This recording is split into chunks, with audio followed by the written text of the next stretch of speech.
and welcome everyone to today's concert. I'm Dr. Angela Elizabeth Slater, and I'm delighted to bring the Illuminate Women's Music Concert to Scotland for the first time.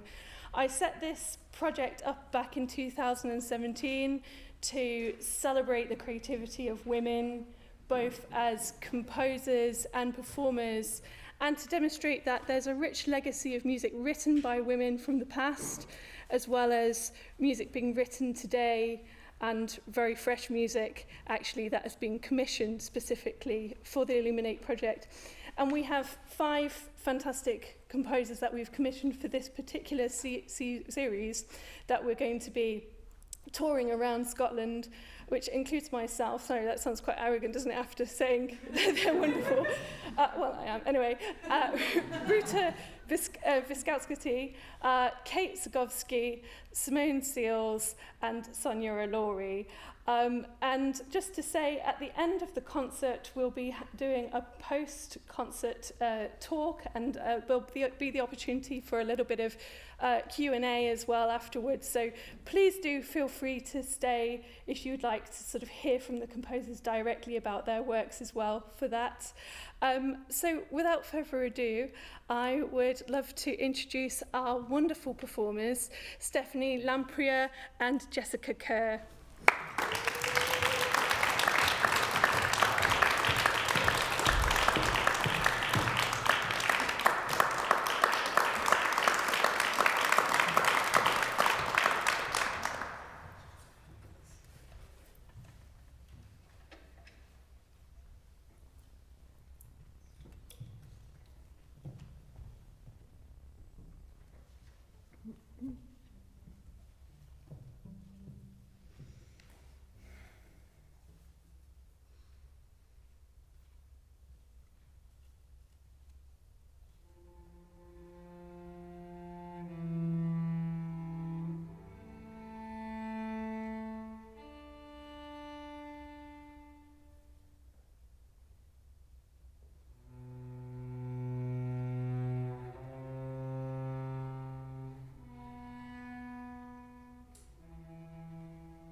stone, I was loved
a sharp noise overhead.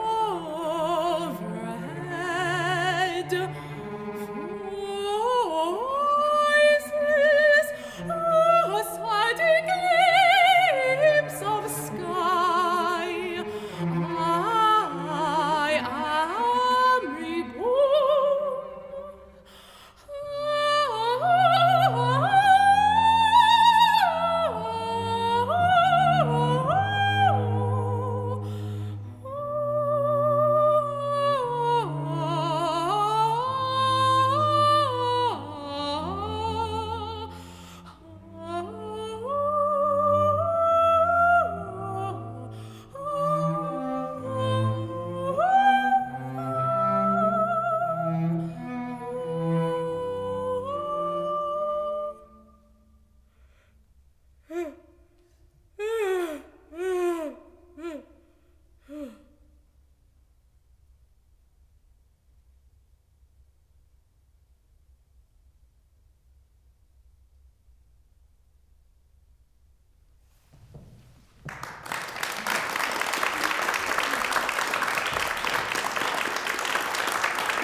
We have cried for so long, it vibrates in your head.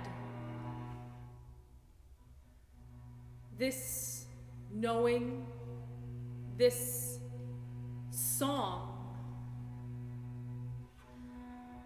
wails through glowing mirrors, headless youth.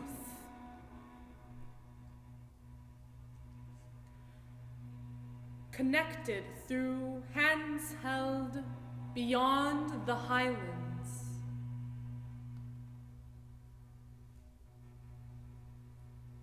This knowing, this song,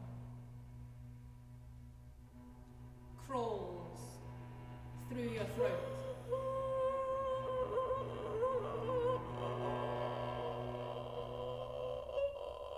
Rides under your tongue.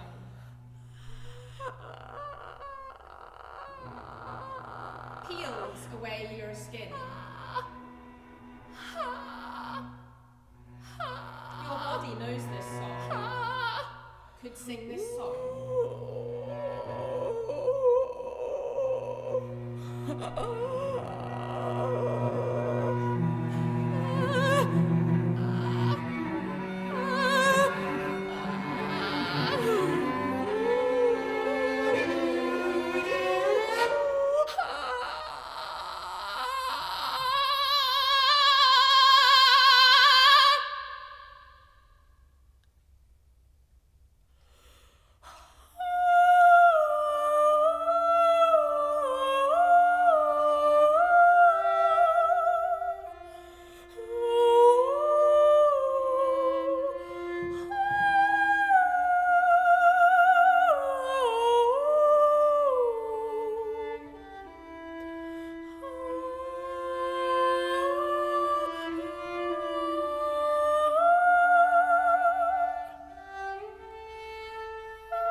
all the children, you might listen to the many words for wolf in Gaelic. You might turn those sounds to music, catching contours, falling vows.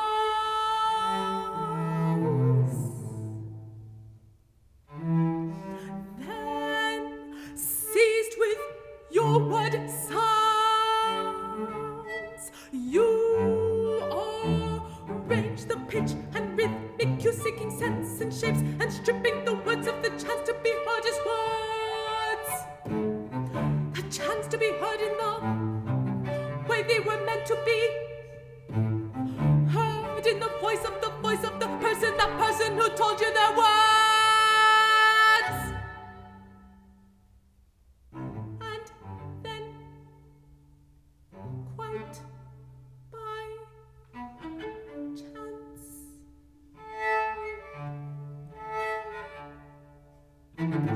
you have suspended what you have. You have suspended on one note.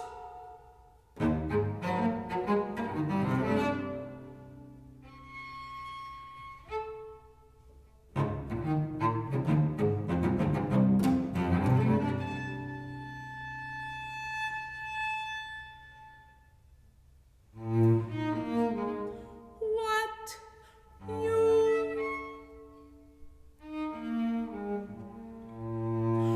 meant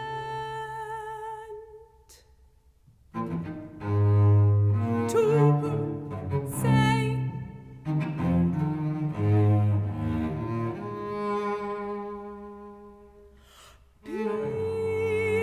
Because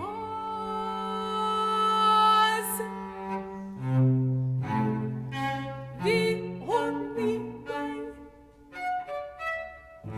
you can make sense of words as you hear them spoken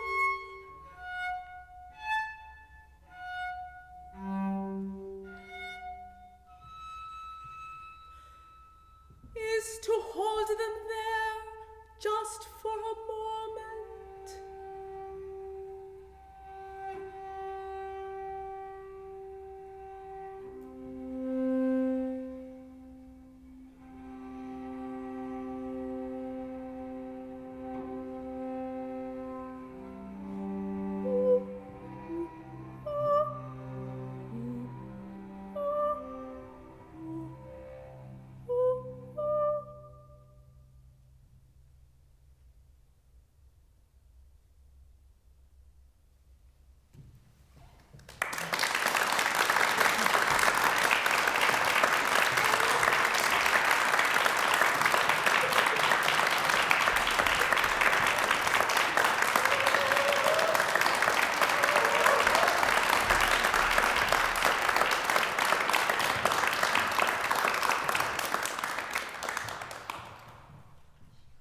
Hello everyone, I'm a composer of the next piece and I'm going to speak about it for a little bit while Angela very kindly agreed to help me to hand small instruments to you. So she's just going to go around with a box and you can just pick any instrument you like, really.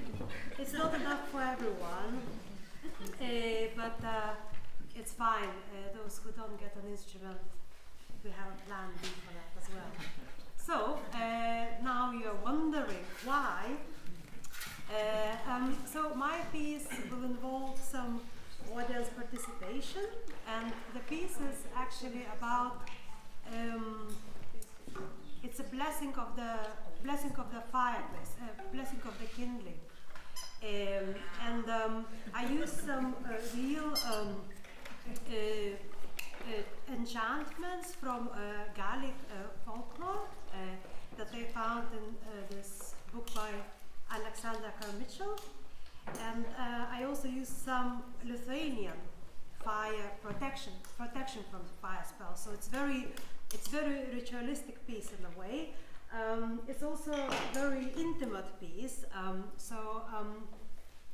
Basically, Stephanie will be acting a little bit as a host of a fireplace, and she will be performing the blessing of the kingdom. And what we have to do in the audience, we will create a little bit of an environment for her.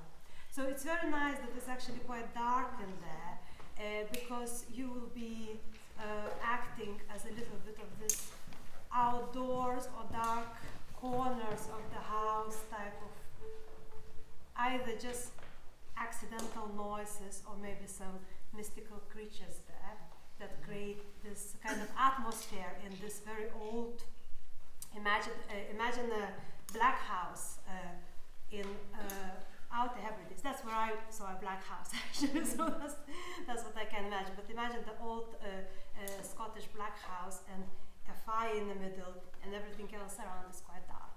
So now audience participation. Could you test your instruments now that you've got them?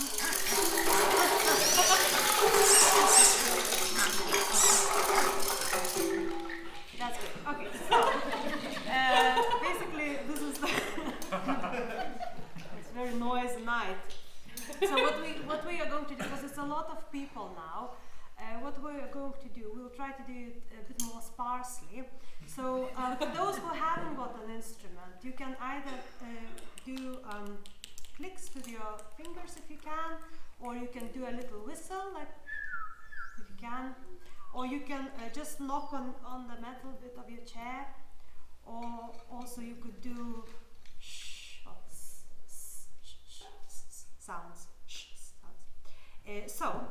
And basically we'll try to do this like this, because there are lots of you. Make sure that you only perform your sound 2 or 3 times within about a minute. Okay, so we'll practice for about 10 seconds now. So it means that save your sound, don't just go all at once. Save your sound, and then it should create quite a nice, quiet texture. So when Stephanie will show this gesture, like this, you start.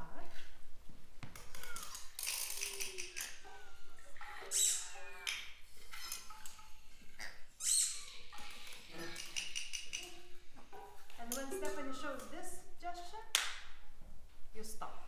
Okay? So this will happen at the very beginning of the piece, and then there will be piece about 10 minutes long, and at the very end it will happen again when she shows you the gesture. So don't forget what you've got to do. All right. Okay. And so remember, it has to be very, very quiet and very sparse. It's like, imagine you are at home alone in the night, and every little sound becomes very big because they are so quiet and so sparse. All right.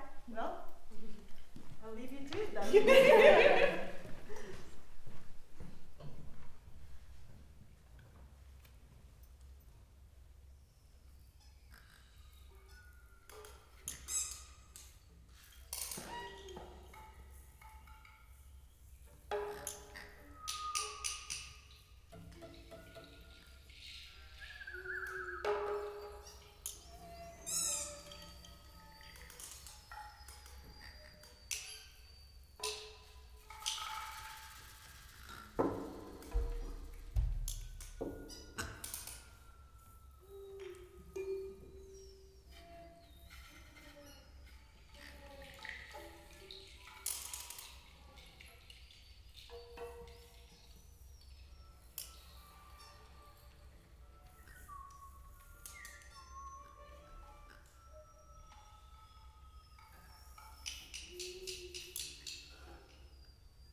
Atiach, Achillich, Awana, Anoch, Oich, Anoha, Akonoch, Okaskayuha, Gakanohanda.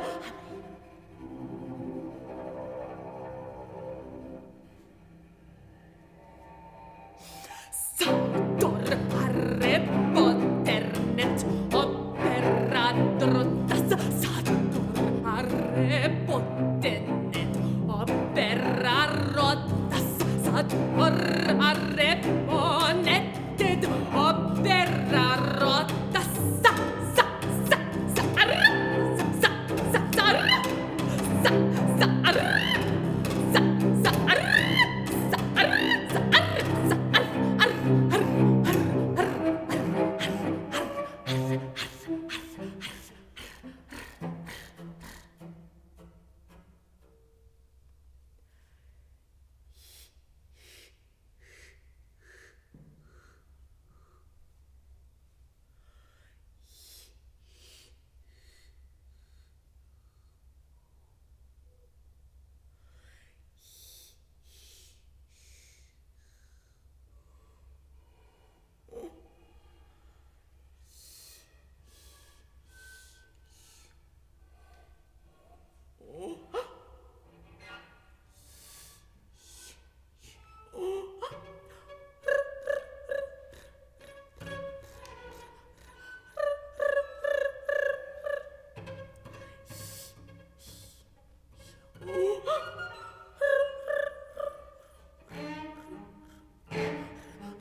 Of Ariel of the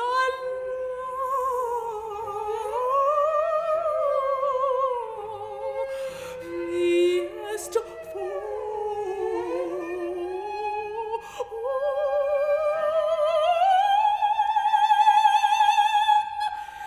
in presence of Uriel of the myriad charms.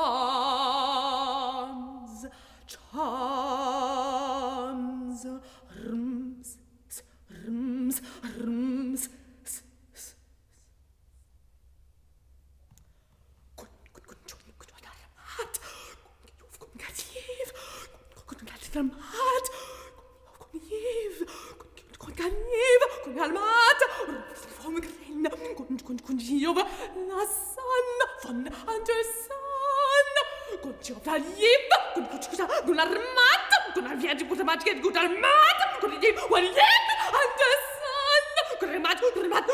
Grotinat von Gren, Namatke, Anarman, Anagacha, Kangagenta, to shield me.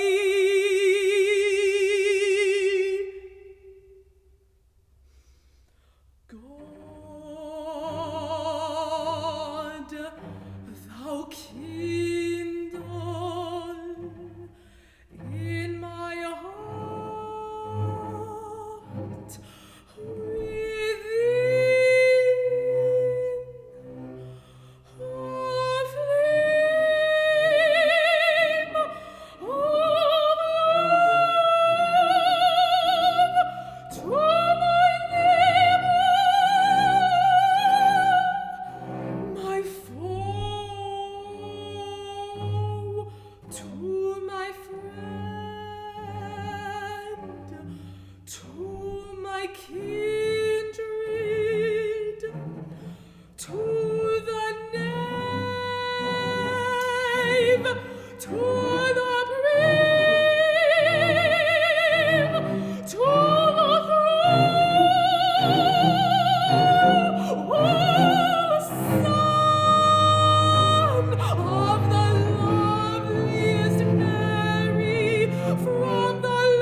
Is you coward!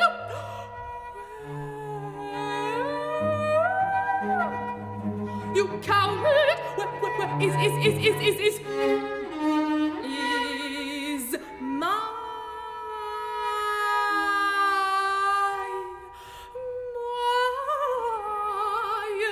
my skin? What does it cry and crack? You coward! Where does it crack?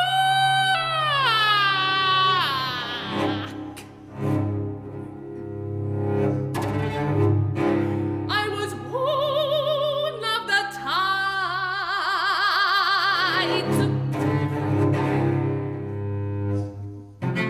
Sail, girl, girl, sail, sail, and girl, sail.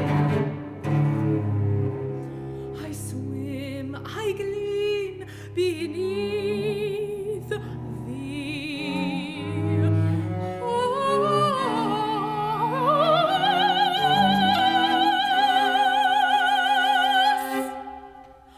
Until the day he comes, and my kill scatter tiny suns under the water. And he comes and takes my skirt. I ask, I beg, I beguile in desperation. Whose heart does it stop? Where is my skin? My skin! Without it, I am just half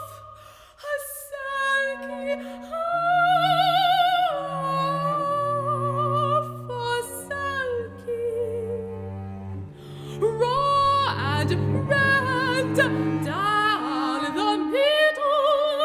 I plead,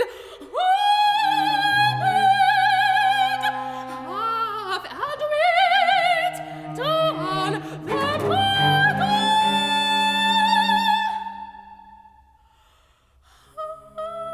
I plead, half raw and red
skin the saving,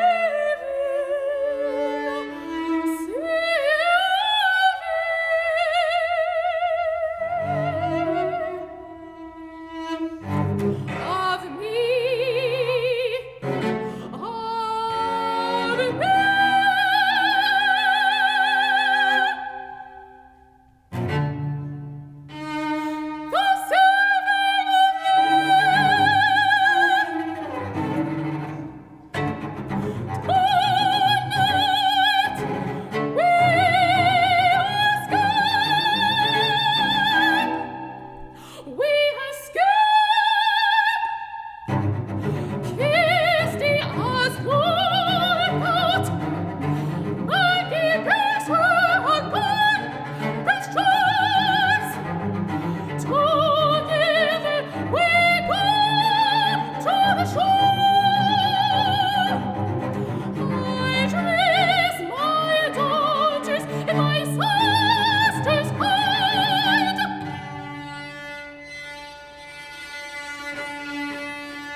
Thank you for being the dedicated audience who's staying for this very short Q&A now. Well, I'll hand over to Ruta, who's going to ask some first initial questions. Yeah, so we are going to ask each other questions, basically. That's how it works. I'll start maybe with Kate. Hi, Kate. I'm just digesting the whole concert really, and it's your piece really was very interesting in a way that the soprano was actually singing on one note throughout. Is that right? Could you tell about this? Is it just a spontaneous decision, or is there some kind of mysterious meaning behind that? I don't know about mysterious, but I'm glad that it's you that asked me, Rita, because you have a very good voice. And I'm someone who is kind of captivated and led a little bit astray by the sound of people's voices. As opposed to what they're actually saying, and I quite often miss what they're actually saying. And you in particular have a very interesting voice, because obviously it's got the intonations of Lithuanian and the rhythms of declamation of your native language. So yeah, I might be kind of more interested in that than what you're actually saying. So what did you actually ask me? Wow. All right. Maybe we'll take it. So the reason that the piece ended up on one note was because it went through a process of so the cello line was based on the prosody of certain words in Gaelic, words for wolf in Gaelic. So I kind of stripped them of their meaning and followed the melody and the declamation, and then realised that actually I wasn't really sure that was what I wanted to be doing with somebody else's words, because they might have an important meaning. So I was left with only one note on which to say what I wanted. But sometimes, if you're someone who gets distracted by prosody, it might be better to have something that's kind of slightly flat and straight. So. Well, perhaps I'll ask the next question to Sonia. Your piece is about the goddess of Bala Clushe, I'm probably pronouncing that wrong, awakening from a very long slumber. Is your music often inspired by stories, or was this something different for the Illuminate Women's Music Commission?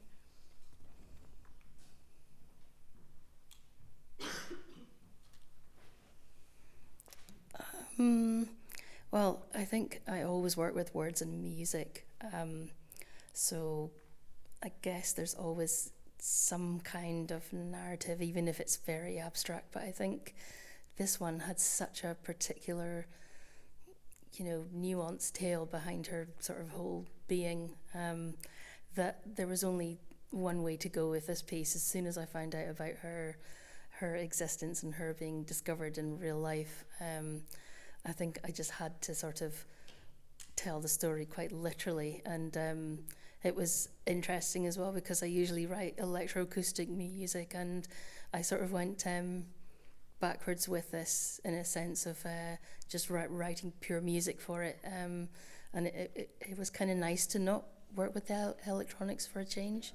So I think it was like purely telling the story and in quite a simple way. And I really did enjoy getting back to those kind of basic things. Okay, I'll ask next question to Emily, actually. Okay. So, your piece is an older one, actually, of the program. It's written quite a while ago, and you've done a lot of research into social animal sounds since then, I expect. So, I was just actually, while listening to it, I was wondering, what was the relationship between the recordings and the soprano? Was it a communication, or was soprano trying to be one of the animal sounds, or was there any kind of different meaning to that? Yeah. So the beginning of the piece starts with the soprano singing a transcription of a humpback whale song. And the tape part is also all derived from humpback whale song and sperm whale clicks and gray seal calls. I don't remember how I made it, but I started with those sounds and did something with them using SoundHack and Audacity. I don't usually write electronic music, but I just sort of tried many things and came up with sounds I liked, and then sort of realized that I wanted the voice first to be singing the humpback whale song with the actual whale songs sort of as an accompaniment. There's also lots of water sounds in there. and then gradually the whale song itself emerges from the sort of the background sounds, and eventually there's the part where the voice and the whale sing in duet. And then I sort of, want the singer by that point in the piece to sort of have absorbed so much of the humpback whale song, and sort of the humpback whale language, sort of musical grammar in a sense, that they feel like they can embody it themselves. And the piece can actually be performed by a singer or by any instrumentalist. So it's been performed by cello, saxophone, clarinet, all kinds of things. So there's I don't remember exactly how long it is, but about a minute and a half where the soloist gets to improvise based on what they've embodied from the humpback whale song. So I guess it is sort of a coming together between the voice and the whale. I'll just a very quick follow-up question, because I'm very fascinated by the idea that we might be able to speak to animals in 20 years. There are theories like this.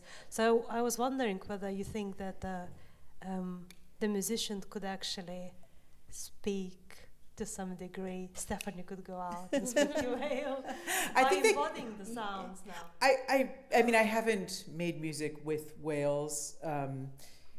And of course it's difficult because they're in the water, but there are musicians who do that, like Jim Nolman and David Rothenberg do that. I think that we could have a genuine kind of communication, but whether, it probably wouldn't be linguistic communication, but some kind of understanding. And I do regularly play oboe with my dog, and I do feel he's a really good howler, and he really has like a specific grammar of, I play certain kinds of notes and he enters and he doesn't match my pitch exactly, but he sort of howls and goes above the pitch and then down again. So, I do feel like there's a kind of understanding and a playing together between us. I don't know what it means. It's not a linguistic understanding, but it does feel like we're doing something together. Great, thank you. So now a question for Simone. So in your own words in your blog recently and some of our conversation the other day, you said this is your first composed work, sort of properly written down. I was wondering if you could describe what the process of this has been like for you and how it's felt as well. Yeah, I'll start with how it's felt, because it felt really cool to have other people play the sounds in my head. Or really like the sounds that I feel. So I'm a cellist and an improviser mainly, and I go based off of emotions and emotionality and somatics for all of my improvisations and my work. And I really just made an improvisation, funnily enough, on a very bad day as an American, finding out what the results of the election was, and I felt grim.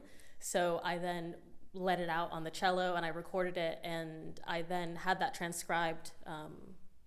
There's like Sibelius software you can put in audio and then it transcribes it, and I then sort of made it make a bit more sense to the best of my ability, and then I added the soprano top on top of it, and that was fun because I was like, I don't sing.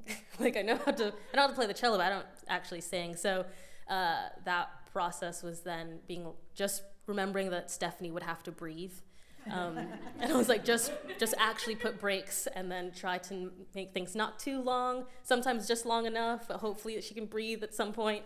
And then the poem was written first, like a month before I did the music, and it was interesting, and it was through working with Stephanie and Jessica to figure out how it will be with having one person speak and another person do soundscapes, and then having them come together before they really start wailing. So that was the process for me. Well, thank you so much for that explanation. And perhaps I'll just hold on to the mic for a second, because it's now my turn to ask Ruta a question. We probably should have done this nearer the beginning, but now we're just going to exchange questions of each other. But anyway, Ruta, your piece with its audience interaction gives a feeling of sort of ritual and ceremony. And I was wondering if this is something that you've explored before in your works, and what has led you to become interested in this type of writing. Yeah, actually, interestingly, I did. I go in phases a little bit, exploring ritualistic sides of music. I think it's because I'm very interested in old folklore and old ancient music and connections between music and language and how that developed. And a lot of that music is tribal music as well. And a lot of it actually has different meaning to it than just it's not for entertainment, and it's not particularly to convey any kind of emotional story, or not even to tell the story. Quite a lot of that music is kind of to put yourself into particular mind space, into particular mental space, from where something then happens. So maybe I think in this piece I was trying to. The piece is made from different sections, quite clear when they go from one episode to another, and each of them it's a little bit of a fire ritual. So it's kind of initiation of the fire, or as if kind of blessing of the fire. But they stand. It's not so much of a narrative as a actions maybe through music. And so audience participation is also very important, because maybe, as you say, when there is a more ritualistic side to music, then everybody engages in it somehow. It's not like a solo performance for someone. It's a mutual communal participation. So maybe this is where it came from. I wasn't thinking about it that consciously, actually. Thanks for asking this question. Yeah. All right. So actually, I'll throw a question back at you. So your piece. I'm very interested in a few things. I think first, so your piece, you have a very dramatic story in it, and it's very it conveys actually very, very strong emotion there. And the way you took lyrics, if I'm right, you added some words in that are not in the poem. Or am I wrong? I think I heard some of the words, but also there is a very, very strong emphasis on my skin. Where is my skin? That sentence is being over and over repeated, and actually it's giving me a bit of shivers, because it's so tragic and awful and dramatic, and through music it constantly kind of reminds this. And I know that you work in opera as well and different works, and you mentioned to me that your music is quite often inspired by nature, but I actually was wondering, what does it mean to you to have this really, really strong emotional, rolling emotion in the piece? How do you work with that? Because it must be very exhausting as a composer to kind of put it into the 10-minute composition. Yes, it was quite, sorry. Yeah, there was a number of questions in there. So I've collaborated with the librettist Kendra Preston Leonard for this, and we've collaborated a few times now. And what I love about working with her actually is she's very much like, here's my text, but do what you want with it. So with this piece, I actually started with the words myself, where is my skin, and then I actually wrote to Kendra about this, and so my one stipulation was, can we have that in, because I think I'd already started writing the piece with this sort of evocative question, and Kendra had also given me too much text, so I sort of had to sort of just edit it slightly, nuance it, things like she said, and Kirsty drives the car, and I just sort of, Kirsty drives, just sort of very getting to the point, so allow the drama to sort of go further forward. And yes, my music's often about the natural world, and I suppose this one is sort of crossing between something that you touched on about sort of drama and sort of folklore in the natural world. And I think, yes, it perhaps is quite exhausting being so emotionally engaged all the time. But I think I've always been like that, even when I'm not been writing something operatic, because it's quite a new area for me, exploring kind of operatic sounds. But years and years ago, someone was just listening to one of my string quartets, and they said, you know, what happened to you, sort of thing. And sort of, you've got to write an opera one day because of the depth of the emotion within that. So it's, I don't know, it's just something within me and the way I write my music. It's there. You know, I started off as a singer-songwriter when I was a teenager, and they were all very dark and sad songs, and I think it still bleeds through into my practice today. Great. Well, great. I think we could maybe open to the audience now. Does anyone have a question? I can't quite see actually. Make yourselves obvious. Yeah, if you would like if to you would like to raise your hand, and I can give you a Wave. mic. Please don't be shy. Here we go. Hi, thank you. I thought tonight was amazing. I appreciated every one of your pieces, so thank you so much. And I actually have a question for you, Ruta, because your piece was just very interesting to me. I felt very transported into kind of like the woods, and I could actually see it, you know, like the fireplace in the middle, and I could hear everything around. And there was so much about it, like in concerts like these, you hardly ever get audience participation. And I was really pleasantly surprised also with how well it worked.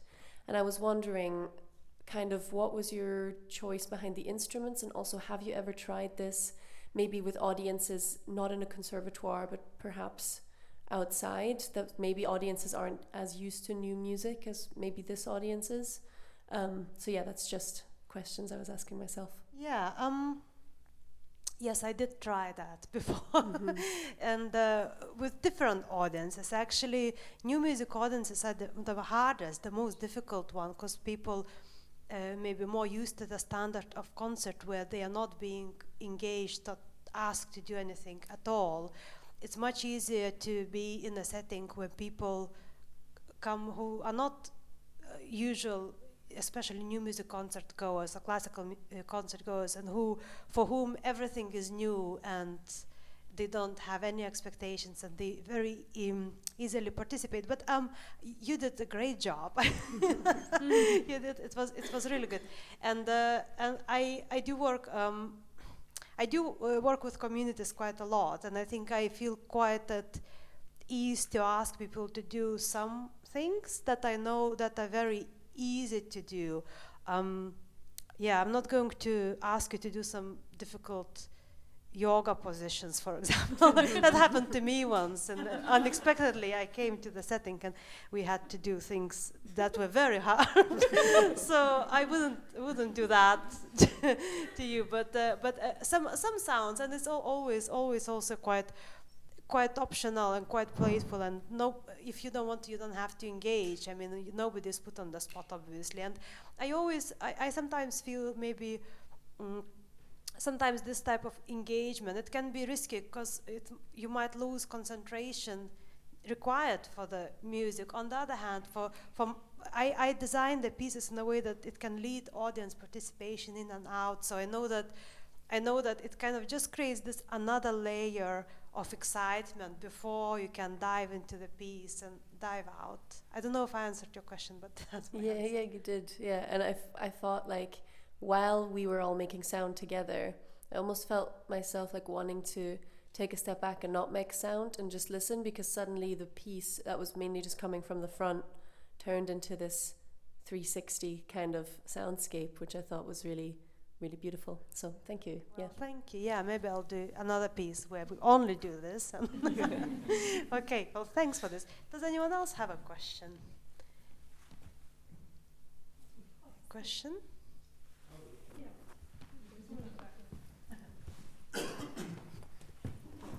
Cheers. Hi, thanks so much. Just going to ask about a kind of general question to all of you, really, just about the combination. You know, it's like of cello and voice. You know, it's not something I've seen, you know, loads of concerts of or loads of works for. They do go together in a really beautiful way, but there's not necessarily loads of repertoire, you know, for that specific combination that I know anyway.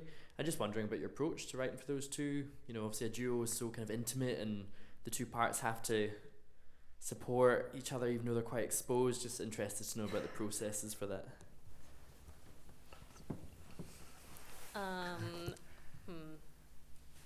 I think I didn't want it to feel that the cello was accompanying the voice, because for me that is what I'm usually doing as a cellist if I'm accompanying, if I'm playing with voice, and I really wanted to try and balance out and have that led equally between them, which is why I sort of had them going, one person says something, the other person says something, and because the cello line was written first, it was then, that was sort of the solo voice, and then writing for the soprano, it was how do I make that stand out on top, because the cello part also is quite high for most of it. So it was nice to play with soprano because then the cello could be high, actually, and then there's another voice to go even higher, so that was my approach to it. Yeah, it was kind of similar approach. That cello became very important, and really poor Stephanie only got her one note, and she kind of slotted in on top of the natural harmonics of the cello mostly. Yeah, because my aim was to kind of give Jessica the beautiful bits of voices that I love. So, do you like a shot? Sorry, I didn't mean to look suspiciously at the microphone there. Yeah, I think I'm in the position where I can't physically hear the cello or the soprano anymore, because I've lost pretty much all of my hearing. So I'm writing from the perspective of remembered sounds of the cello and the soprano. So it's a way of kind of writing in my head. So I'm imagining what they're sounding like, and for this I wanted both of the instruments to be involved in the narrative, both of them involved in the storytelling, and you know, like others have said, it's you know, you don't really want one to dominate the other, but it's I think it's difficult because I was setting a poem that I'd written, and the soprano was obviously quite dominant, and so then I just kind of thought, well, I'm going to give the cello some nice bits too. And that's basically what happened.